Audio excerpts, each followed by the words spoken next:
ગીર સોમનાથ જિલ્લાના ગીરગઢડા વડવીયાળા ગામે BSNL ઓફિસના સામેના ભાગે કબજો કરેલ પેશકદમી જમીનમાં વન્ય પ્રાણીઓનો શિકાર કરવાના ફાંસલામાં દીપડો ફસાઈ જતા દીપડાએ દોટ મૂકી વૃક્ષ પર ચડી જઈ જીવ બચાવવા માટે વલખા મારવા છતાં ફાંસલામાંથી છૂટી શક્યો ન હતો અને જીવ ગુમાવ્યો હતો, જેનો મૃતદેહ વૃક્ષ પરથી કોવાયેલી હાલતમાં મળી આવતા વન વિભાગે પિતા પુત્રને રાઉન્ડ અપ કરી વધુ તપાસ હાથ ધરી હતી. મળતી માહિતી અનુસાર ગીરગઢડાના વડવીયાળા ગામના બસ સ્ટેશન નજીક BSNL ઓફિસના સામેના ભાગે આવેલા ખારા વિસ્તારની જમીનમાં ચરલ નામના વૃક્ષ પર કોવાયેલી હાલતમાં દીપડાનો મૃતદેહ લટકતો હોય કે તે વખતે ત્યાંથી પસાર થતા માલ ઢોર ચરાવતા યુવકને આ લટકતા દીપડાનો મૃતદેહ ત્યાંની આવતા વન વિભાગને જાણ કરાતા વન વિભાગ ઘટના સ્થળે દોડી આવ્યો હતો.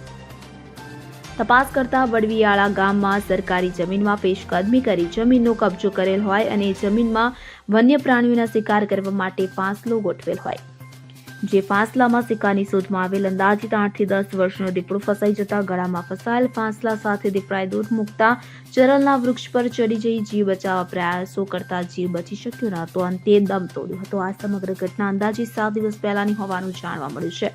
વન વિભાગને ઘટના સ્થળ પરથી વન્ય પ્રાણીઓના શિકાર કરવા માટેના 4 જેટલા ફાંસલાઓ પણ મળી આવ્યા હતા. દીપડાના મૃતદેહને વન વિભાગ દ્વારા જસાધાર એનિમલ કેર સેન્ટર ખાતે પોસ્ટમોર્ટમ અર્થે ખસેડી આગળની તપાસ હાથ ધરવામાં આવી છે. તેમજ સરકારી જમીનમાં કબજો કરી ફાંસલો ગોઠવી વન્ય પ્રાણીઓના શિકાર કરનાર પિતા પુત્રને વન વિભાગ દ્વારા રાઉન્ડ અપ કરવામાં આવ્યા હતા. તેમજ આ પિતા પુત્રને બચાવવા રાજકીય નેતાઓના દબાણો શરૂ થયાની ચર્ચાઓ શરૂ થઈ છે. Bureau report CN24 news.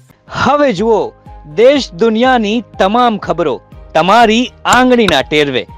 ઉઠાવો મોબાઈલ અને Google Play Store પરથી ડાઉનલોડ કરો અમારી CN24 ન્યૂઝ મોબાઈલ એપ.